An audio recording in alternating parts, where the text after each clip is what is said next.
Saat ini pendidikan nasional menghadapi berbagai tantangan yang sangat berat, khususnya dalam upaya menyiapkan kualitas sumber daya manusia yang mampu menghadapi persaingan global. Strategi peningkatan mutu pendidikan menjadi agenda penting dalam rangka meningkatkan akses pendidikan yang merata dan bermutu, yakni dengan menghadirkan kebijakan Merdeka Belajar.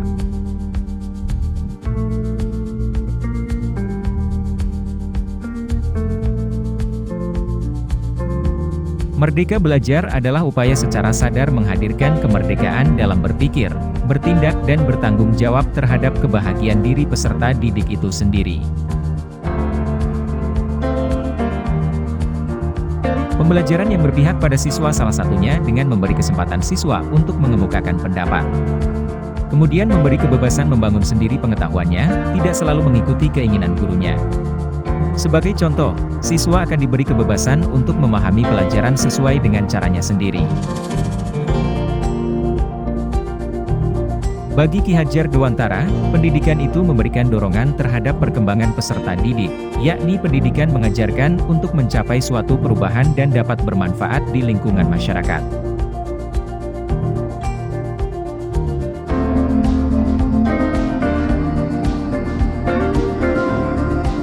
Seorang pendidik juga diharapkan mampu mendidik peserta didik dengan memegang semboyan dari Ki Hajar Dewantara, yakni Ing ngarsa sung tulada, di muka memberi contoh, ing madya mangun karsa, di tengah membangun cita-cita, tut wuri handayani, mengikuti dan mendukungnya.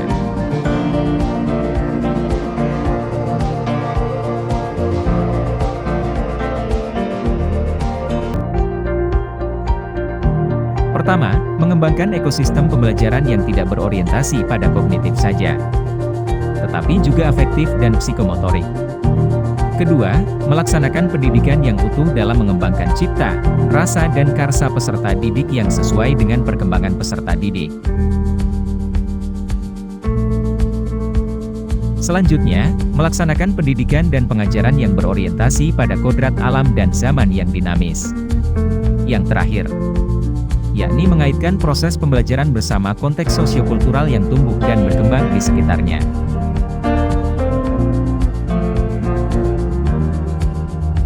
Aplikasi dalam sekolah dan kelas. Pertama, membangun kesepakatan kelas yang bertugas memberikan bentuk tanggung jawab peserta didik. Kedua, melaksanakan pembelajaran yang efektif, efisien dan adaptif dengan mempertimbangkan metode, media, strategi yang sesuai dengan karakteristik dan kemampuan peserta didik. Ketiga, memberikan ruang yang baik dalam berkolaborasi, berdiskusi, memecahkan masalah serta bertanggung jawab terhadap setiap tugas dan proyeknya.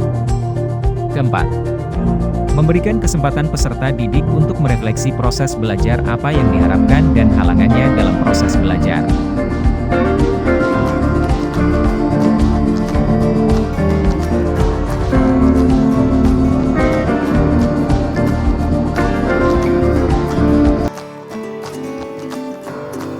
Sebuah catatan refleksi pemikiran Ki Hajar Dewantara oleh Sepik Saputra, calon guru penggerak Angkatan 6 Kota Bumi. Apakah teman-teman juga pernah merasakan seperti ini? Tiba-tiba marah dengan keadaan di kelas. Dari sanalah muncul keresahan saya.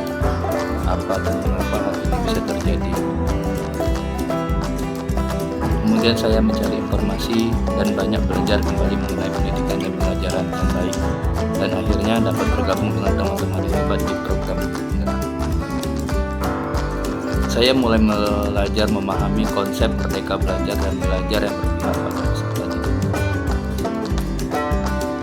di mana bagi Ki Hajar Dewantara, pendidikan itu memberikan dorongan terhadap perkembangan siswa didik, yaitu pendidikan dan mengajarkan untuk mencapai suatu perubahan dan dapat bermanfaat di lingkungan masyarakat. Sebagai seorang pendidik juga diharapkan mampu mendidik peserta didik dengan memegang semboyan dari Ki Hajar Dewantara, yaitu Ing ngarsa sung tulada, ing madya mangun karsa, dan tut wuri handayani. Akhirnya saya pun menyadari bahwa dengan pendekatan yang tepat, memahami karakteristik peserta didik, baik lingkungan mau sosial maupun perkembangan zamannya, serta memberikan kebebasan dalam menemukan cara belajarnya sendiri, akan menuntun peserta didik memahami kebutuhan dan keinginannya dalam meraih kebahagiaan dan keselamatan bagi dirinya sendiri. Pembelajaran yang berpihak pada murid dengan berpedoman pada perkembangan peserta didik berdasarkan kodrat alam dan kodrat zaman yang dinamis, menjadikan murid menjadi lebih percaya diri, mampu bekerja sama dalam kelompok untuk berdiskusi dan berkolaborasi, menjadi lebih bertanggung jawab dan mandiri terhadap dirinya sendiri. Akhirnya, saya menyadari bahwa adanya proses yang diperlukan dalam perubahan, di mana perubahan itu tidak hanya berpusat pada peserta didik, sisi kognitif saja, tetapi juga sisi afektif dan psikomotorik peserta didik, sehingga kita hanya perlu menjadi penuntun bagi peserta didik, bukan pemaksanya melalui segala tuntutan. Akhirnya, sekarang saya pun bangga menjadi bagian dari Kuliah Inspiratif Bahagia.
5 kali 2. 5 kali 5. Loh. Kenapa kalian mengejek teman kalian? Oh, jawabannya salah. Nah, Valentin, kata dari temannya itu jawabannya salah. Bagaimana perasaan teman Valentin? Marah atau jengkel atau gimana? Marah. Nah, wajar saja kalau Valentin itu marah, nah, karena Valentin kan sudah berani untuk maju ke depan. Jadi kami salahkan, ya. Nah, menurut kalian, nah, apa kalian menyadari kesalahan apa yang telah kalian lakukan?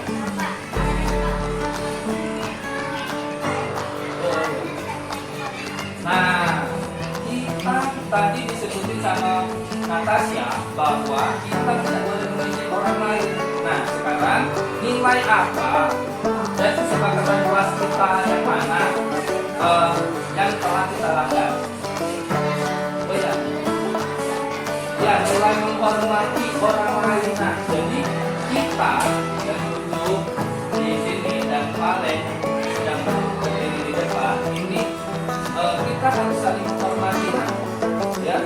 Jadi apapun kesalahan, apapun yang benar itu tidak boleh kita saling ejek.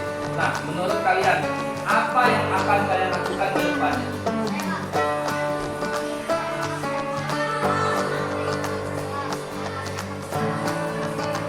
Nah, tadi sudah kita sepakatin lagi ya bahwasanya kita akan saling menghormati. Salah satu dari teman kita yang maju ke depan, kita akan saling menghormati. Bagaimana bisa kita terapkan untuk besok? Bisa? Baiklah, Valen, nggak apa-apa ya Valen ya. Oke, silakan duduk Valen.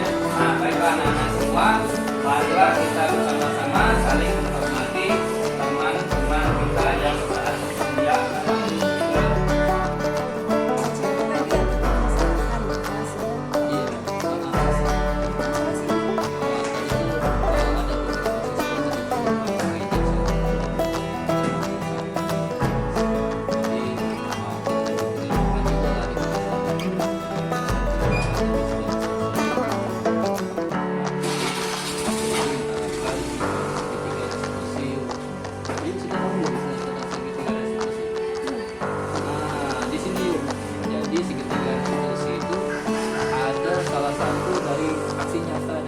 calon guru penggerak. Kalau memang ayo kita mesti belajar sama-sama di kelas. Jadi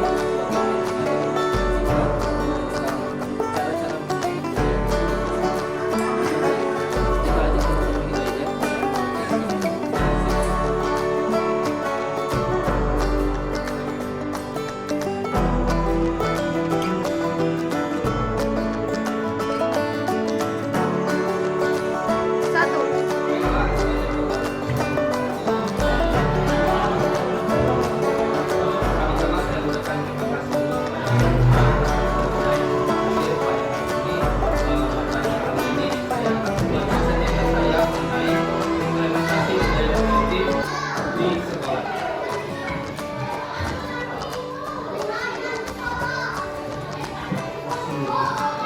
Ini adalah menurut teori kontrol atau teori pilihan yang dikemukakan oleh Dr. William Glasser, di mana ada teori motivasi, 5 posisi kontrol guru serta realitas dan kebutuhan dari kebutuhan ini berbeda.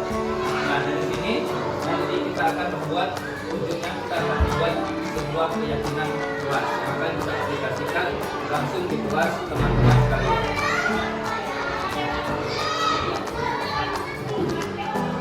Yang pertama, menurut Diane Golson, restoring schooling disiplin ada 3 motivasi perilaku dalam usia. Yang pertama itu pasti dalam peserta ini adalah mencari kenyamanan atau nyaman, itu pasti. Kemudian mendapatkan imbalan atau penghargaan. Yang selanjutnya adalah menjadi atau menghargai diri sendiri. Nah, di sini adalah peserta yang paling tinggi dikarenakan ada motivasi intrinsik atau motivasi dalam diri sendiri. Kalau kita ke sekolah misalkan kita takut kenapa sih mereka rambut kita tidak boleh panjang untuk mencari hukuman saja, berarti dia masih belum, berarti motivasinya masih kurang. Dia mendapatkan imbalan juga sama, ya yaitu motivasinya ini datang dari eksternal, bukan dari dalam. Selanjutnya ada hukuman, konsekuensi, dan restitusi. Dalam menjalankan peraturan atau keyakinan kelas di sekolah, bila terjadi suatu pelanggaran, tindakan pada umumnya hanya bersifat hukuman, konsekuensi, dan restitusi. Mari kita pelajari satu-satu. Yang pertama itu ada hukuman. Hukuman ini bersifat tidak terencana, jadi spontan. Ada anak yang datang terlambat, kita langsung hukum. Anak-anak tidak mengetahui apa yang terjadi. Dia tidak mengetahui hukuman apa yang bakalan dia dapat. Bersifat satu arah dan ada pihak guru yang memberikan. Jadi cuma guru saja yang bisa memberikan hukuman itu.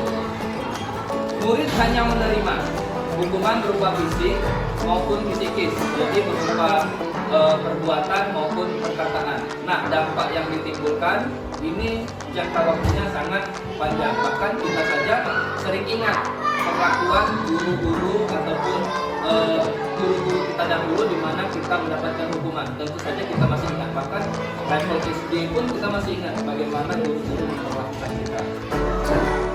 Selanjutnya yaitu konsekuensi. Konsekuensi di sini akan memahami ini mengenai aturan main, peraturan di dalam sekolah. Suatu direncanakan atau disepakati sudah dibahas guru dan murid dibuat tidak nyaman untuk jangka waktu.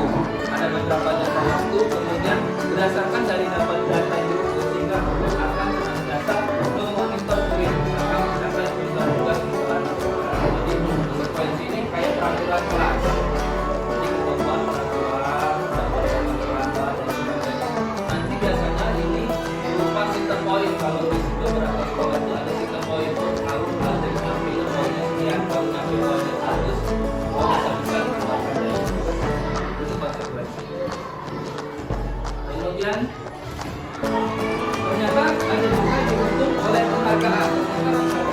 Itu bisa terjadi itu berupa hukuman malah. Efeknya itu tidak panjang kepada peserta didik. Contohnya berpengaruh jangka pendek dan jangka panjang. Penghargaan tidak menimbulkan motivasi dan dalam. Kita kasih sama seperti kita berpuasa. Kalau kita berpuasa kan, kalau kita iming-imingnya cuma sekedar untuk dapat uang lebaran saja, mungkin efeknya itu tidak panjang. Setelah puasa selesai, kita tidak ada menimbulkan namanya kebiasaan-kebiasaan yang baru yang baik saat bulan puasa. Selanjutnya, penghargaan tidak efektif. Hanya jika melakukan hal ini, maka Anda akan mendapatkan Anda yang inginkan. Jadi, misalkan kalau dari teman-teman dulu, misalkan Anda merokok nih, kemudian pengen berhenti merokok, ya kan? Kalau dia tidak, kalau penghargaan, kalau pengen berhenti merokok, aku lagi pengen beli tas, aku pengen beli baju, aku pengen jalan-jalan. Selanjutnya ada penghargaan yang merusak hubungan. Nah, di sini penghargaan yang kita berikan kepada anak-anak biasanya juga menciptakan persaingan dan rasa iri hati. Nah, ini juga penghargaan yang bakalan tidak berefek lama. Jadi kita buat persaingan di antara siswa-siswa. Selanjutnya restitusi. Nah, proses restitusi ini adalah proses menciptakan kondisi bagi murid untuk memperbaiki kesalahan mereka sehingga mereka mampu kembali ke kelompok mereka menjadi murid. Jadi prosesnya itu ada 3. Yang pertama menstabilkan identitas. Jadi misalkan sebagai contoh ada murid yang berperangi. Terus kemudian murid itu latar belakang berperanginya itu misalkan mereka itu mengatai nama orang tua.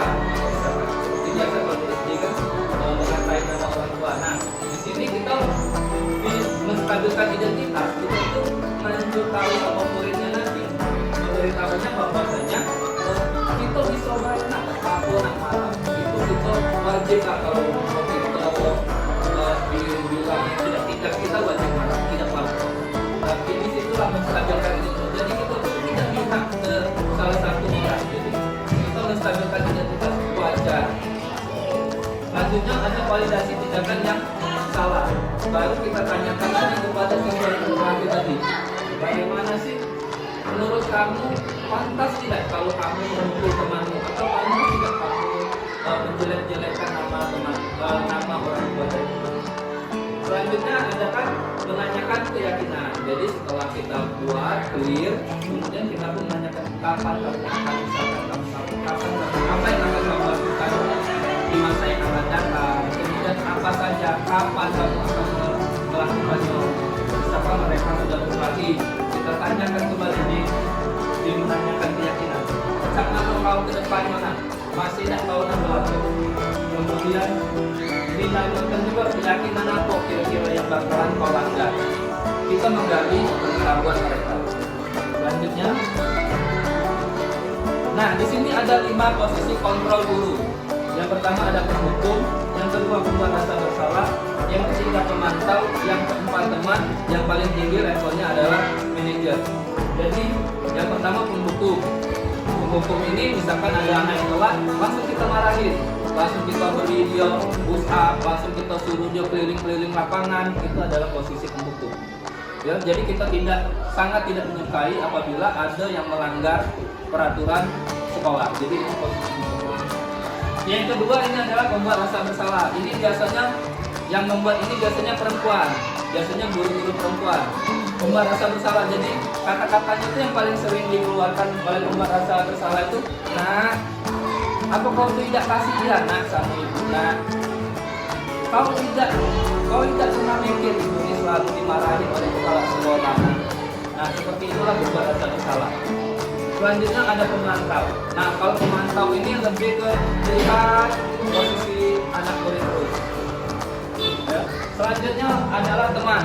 Nah, di sini posisinya sudah teman. Biasanya kita memperlakukan murid dengan sangat baik, bahkan kita bisa bersuara dengan lembut. Nah, tapi ada level selanjutnya, level yang paling tinggi adalah manajer. Nah, kalau teman ini kekurangannya masih ada.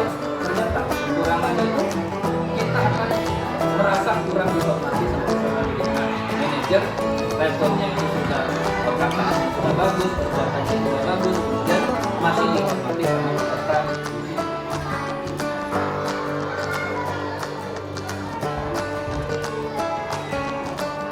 Oke, selanjutnya adalah membuat keyakinan kelas. Nah, jadi di sini di sekolah, di kelas terutama dalam menjaga bagaimana sih kita membuat kelas itu lebih teratur tanpa mereka merasa terbebani.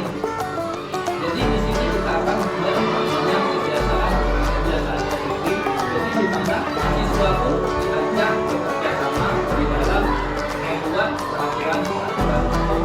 Jadi peraturan itu mereka buat sendiri juga.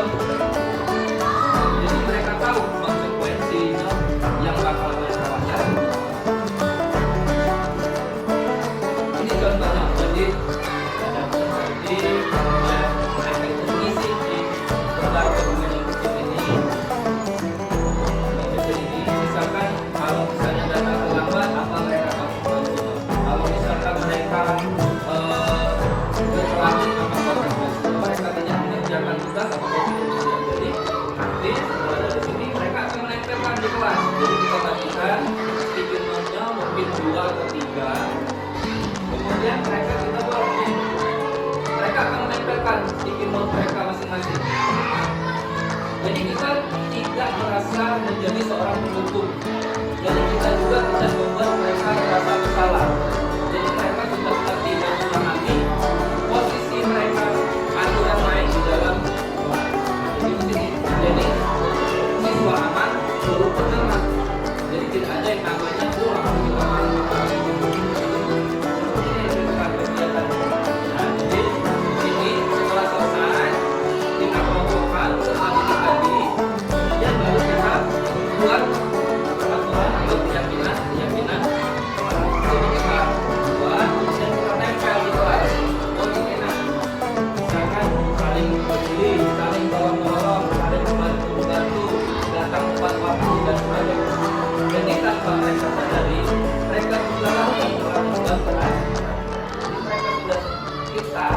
Sebagai guru tidak merasa aku adalah sentral daripada sekolah.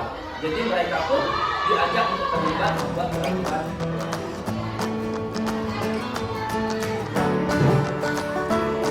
Terima kasih, itu saja dari saya. Semoga kita dapat mengimplementasikan budaya-budaya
kelas kita sendiri.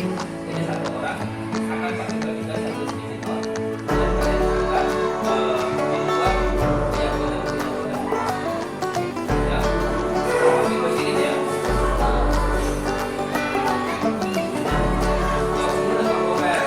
Tadi kalian sudah mendapatkan masing-masing satu kertas yang akan kita tuliskan mengenai keyakinan kelas. Nah, untuk kita tahu dulu nilai-nilai apa saja yang ada di dalam kelas.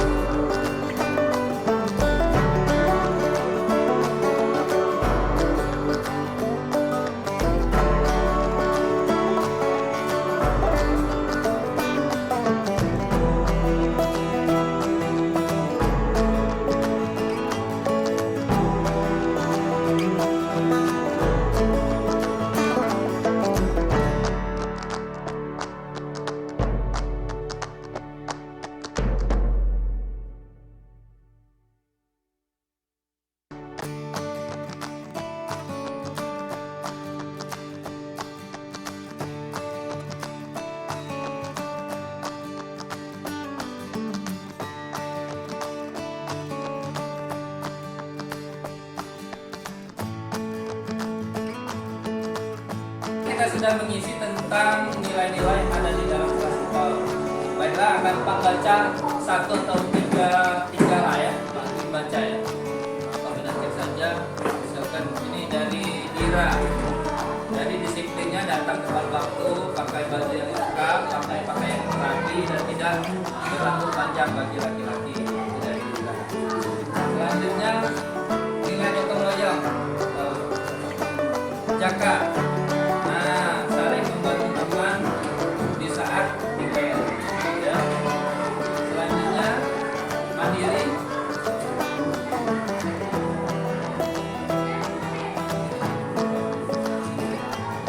Amdal. Mengerjakan ujian sendiri, mengerjakan tugas-tugas sendiri. Adalah beberapa nilai.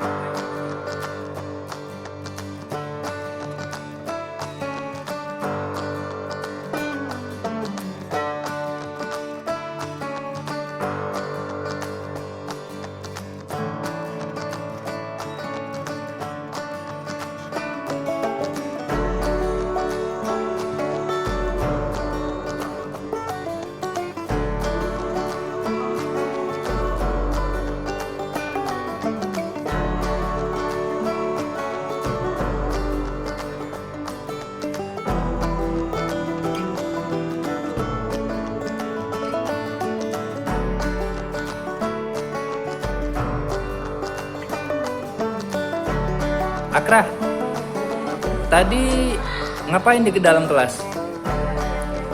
Membuat keyakinan kelas. Bagaimana sih caranya membuat keyakinan kelas tadi?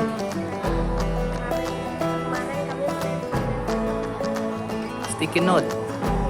Sticky note. Ya, jadi dari sticky note tadi kemudian ditempel-tempel membuat keyakinan kelas ya Akra ya. Oke. Jadi apa sih perasaan Akra sekarang setelah adanya keyakinan kelas tadi? Sangat senang. Apa sangat senangnya? Karena bisa apa? Karena bisa tahu peraturan-peraturan kelas. Oh ya, dari peraturan-peraturan kelas nanti itulah yang akan menjadi keyakinan-keyakinan kelas kita lagi ya. Ya, jadi sudah bisa diterapin ya Akra ya. Sudah bisa. Nah, pelajaran apa yang bisa diambil sama Akra tadi melalui keyakinan kelas tadi? Oh, nilai-nilainya ya. Ya, nilai-nilainya apa baik yang bisa diambil? Jujur, disiplin, mandiri, religius. Oke. Berarti kalau Akra tadi itu kalau kata Akra kalau kita tuh supaya kita tidak nakal lagi, itu kita harus yang mana yang paling harus kita tekanin nilai-nilainya? Disiplin. Ya. Salah satu contohnya Akra tahu enggak kalau disiplin itu apa? Disiplin enggak tahu. Apa tuh? Apa tuh? Kalau disiplin tuh. Oh, good, bagus. Terus apa lagi? Pakai pakaian yang rapi. Oke. Itu tadi nilai-nilai disiplin ya Akra ya. Nah, jadi kalau penerapannya ke depan gimana Akra? Akra bakalan ngapain? Kami akan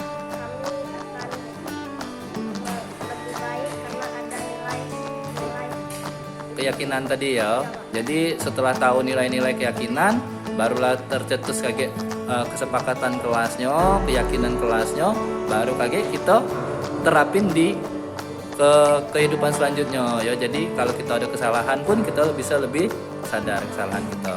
Oke, itu baik Akra ya. Macam mana Akra, senang kan? Ada keyakinan kelas? Nah, oke, terima kasih Akra ya. Oke, assalamualaikum. Aulia, tadi ngapain tadi? Membuat keyakinan kelas. Bagaimana sih Aulia cara membuat keyakinan kelas tadi yang sudah diajarin tadi? Kita tadi menempel ya tadi ya, pakai sticky note, menempel untuk mengetahui nilai-nilai yang ada di dalam keyakinan kelas. Oke, bagaimana perasaannya Aulia? Senang. Kenapa bisa senang Aulia? Karena bisa apa?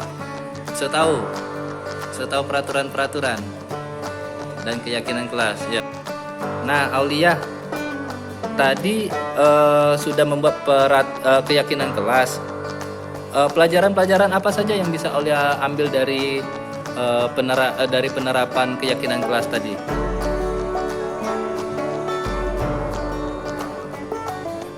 Nah, peraturan-peraturan kelas. Tapi selain juga kita juga harus menyadari juga ya Aulia nilai-nilai dalam peraturan kelas ya Aulia ya. Jadi menurut Aulia nilai-nilai apa saja yang ada di dalam keyakinan kelas Aulia? Nilai-nilai apa saja? Mandiri, disiplin, terus apa lagi? Ya,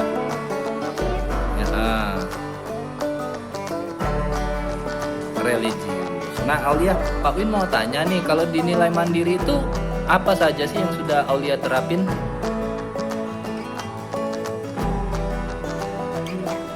Tidak mencontek. Terus kalau misalkan ada tugas itu gimana? Kita masih mau saling tolong menolong atau sudah berani untuk mengerjakan sendiri? Mengerjakan sendiri. Kalau ulangan ngerjain sendiri juga. Nah, kalau sudah tahu dengan beberapa nilai-nilai tadi Aulia, jadi kedepannya Aulia gimana? Kalau ada peraturan gimana? Kalau sudah ada peraturan sama keyakinan kelasnya gimana? Oh, akan menyadari peraturan. Jadi kalau salah nanti sudah tahu ya keyakinan kelas sama nilai-nilainya Aulia ya. Oke, itu saja Aulia ya. Terima kasih atas komentarnya. Kita akhiri ya. Terima kasih Aulia.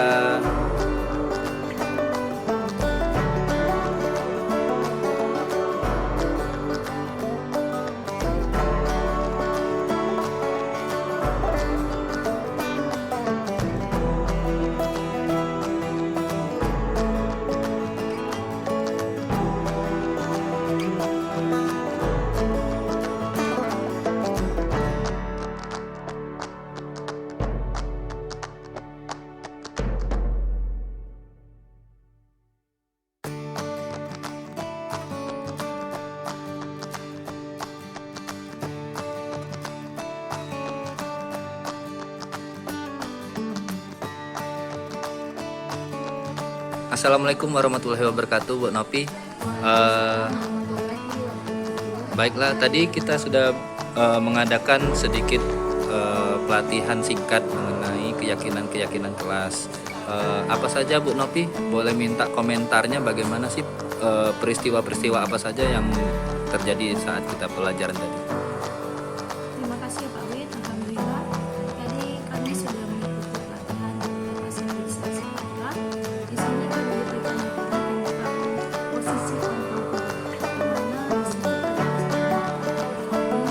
untuk saya sendiri selama ini saya itu menekankan ke anak kalau ada kesalahan selalu menekankan pemberian rasa bisa.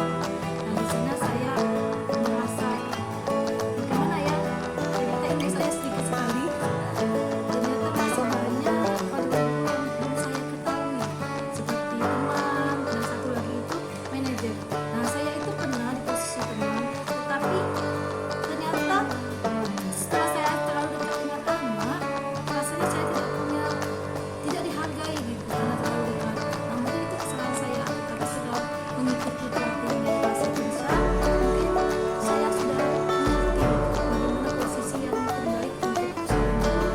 Bagaimana perasaan Bu Novi setelah ikut pelatihan tadi Bu Novi?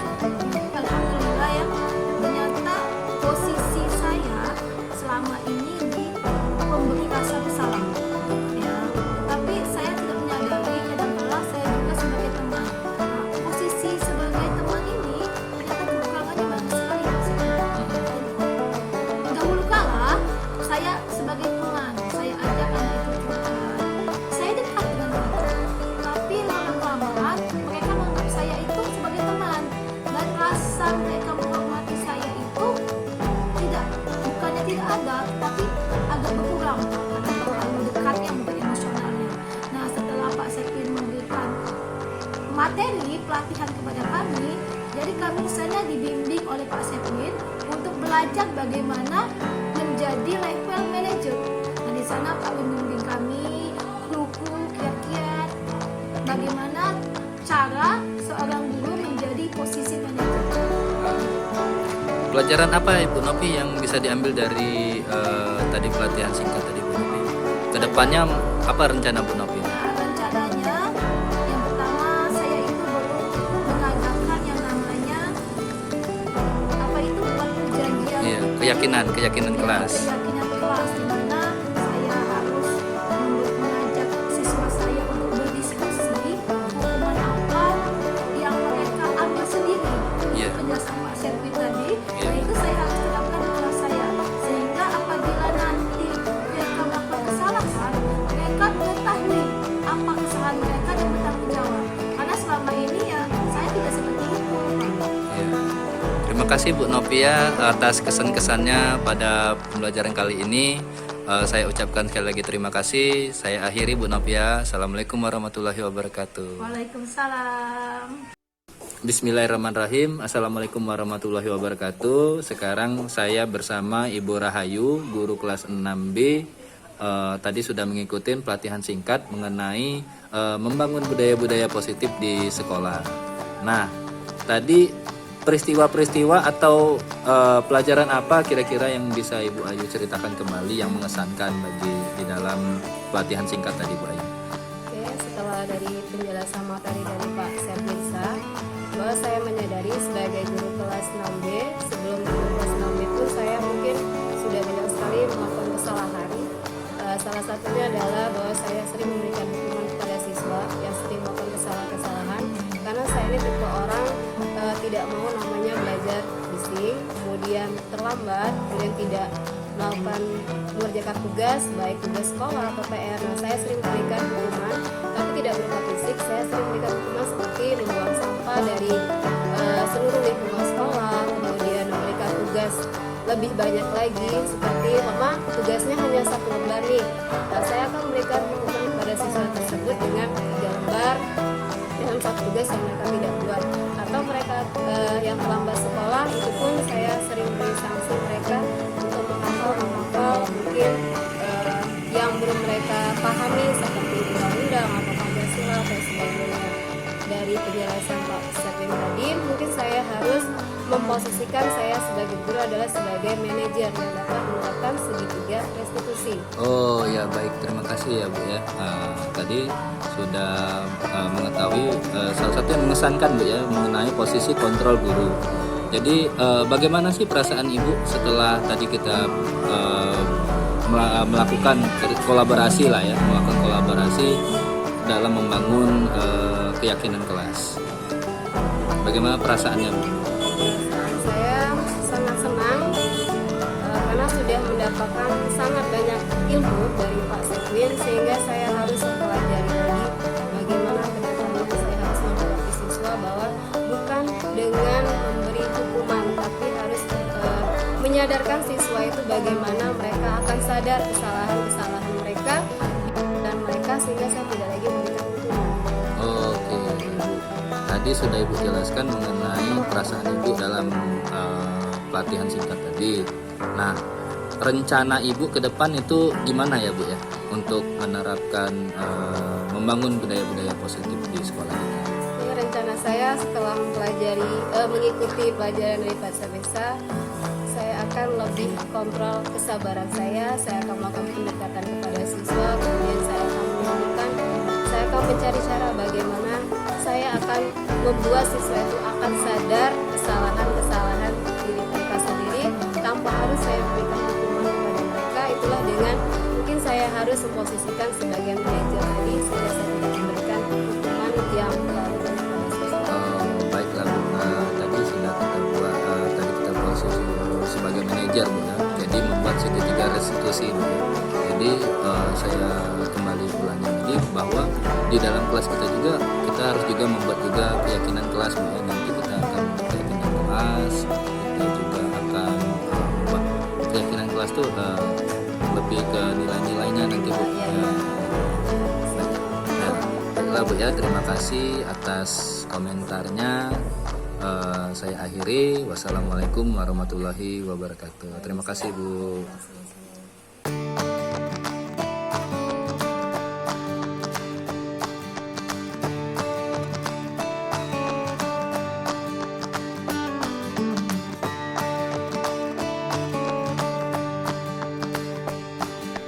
Hãy subscribe cho kênh Ghiền Mì Gõ để không bỏ lỡ